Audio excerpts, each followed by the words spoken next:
and you're already a couple minutes in. So we're doing a resting metabolic assessment.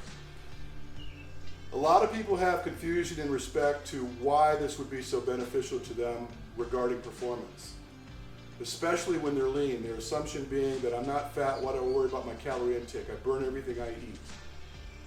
And the problem is that if you expend yourself beyond your normal energy demands, you maybe deplete your carbohydrate stores, your body goes into a position of gluconeogenesis and you start to burn muscle in order to supplement the need for sugar that your body does not have, and or under eating and not serving enough calories to keep up with the demand of the work you're doing. So I like to do this as a first stop to all the training we do.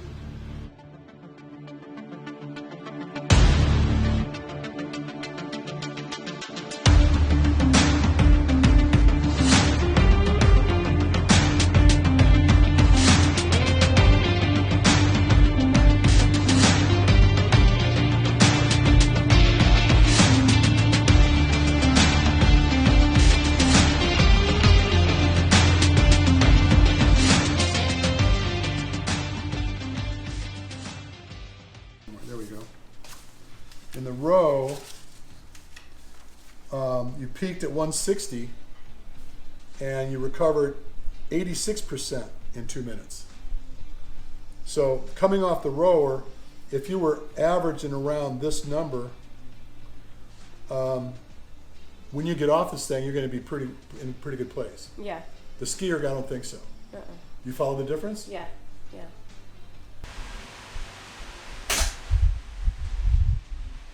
So let's just broad stroke it for a minute, okay? What we're looking for is a training influence.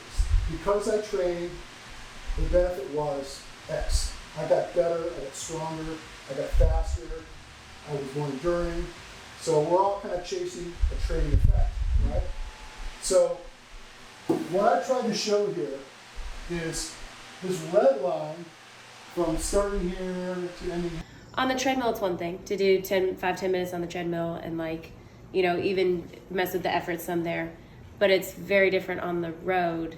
And I needed that to go out on the road and feel, because I guess I do the majority of my running on the road. So that's where I'm very comfortable. I feel like on the treadmill, it was I was new anyways. Doing anything on there was nothing big, but trying to do something new out on the road. It's different. Very different. And then trying to mess with the intensity out there was very different as well. I know now what my actual ranges are, and where I start to really struggle. Back up a step. Calorie-wise. The VO2 thing, the way you explained it just now, is exactly what the takeaway should be. Okay. People get too caught up in that number. Yeah. And a lot of times, again, this is my day job, most people that come to visit me don't really even know what that means. Yeah. What is your VO2? What's good, what's bad? Is what they'll ask me. So is it good if it's high, or it's bad because it's low, or whatever?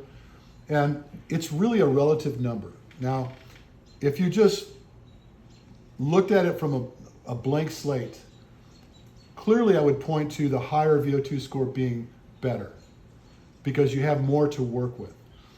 But it doesn't suggest that you don't have the capacity to get a higher score. It's that your VO2 score is representing basically the way you typically would train. You're not really hitting those high highs, and those are the kind of things that really promote that VO2 score. But the aerobic conditioning that you've developed for yourself has really made a big, profound difference in your capacity to do things. And we couldn't over conversation just determine what that is. And I would have never, in all the years I've been doing this, I couldn't have just looked at you and said, oh, well, she's got this amazing aerobic capacity, that's why she's going to excel. Yeah. The reason I even wanted to bring you here was because I was so perplexed with your ability to go from really, really long to really, really high intensity and still be cool either way. And my takeaway was that your stamina, even under the stresses of doing the wall ball or the sled push or pull, you were adequately strong enough to survive those circumstances and excel when it came time to do the endurance. Yeah. And the competition you were facing might have been the opposite. They might have been more capable with the strength components, less capable, less able to recover during the running components. And so I just wanted to see what engine you were running on and why you were able to do what you're doing.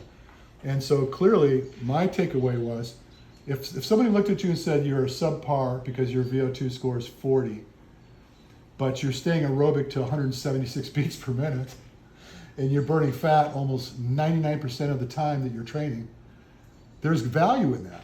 Yeah. I mean, that's what most people are trying to aspire to have. But the flip side is that I find that a lot of people shy away from being anaerobic in their inability to deal in that toxic environment. They suffer when they're pressed. And so living in that toxic environment is important. So, you're a world-class champion now. And, Hunter McIntyre, I also work with him, also a world-class champion. He's polar opposite of I showed you this, right? Mm-hmm. He transitioned away from being a really high endurance capacity athlete to being a really high intensity capable athlete. And his metabolic structure shifted almost 180 degrees. Yeah. So I would not recommend that women try to emulate your outcome, because I think it would take them too long. Yeah.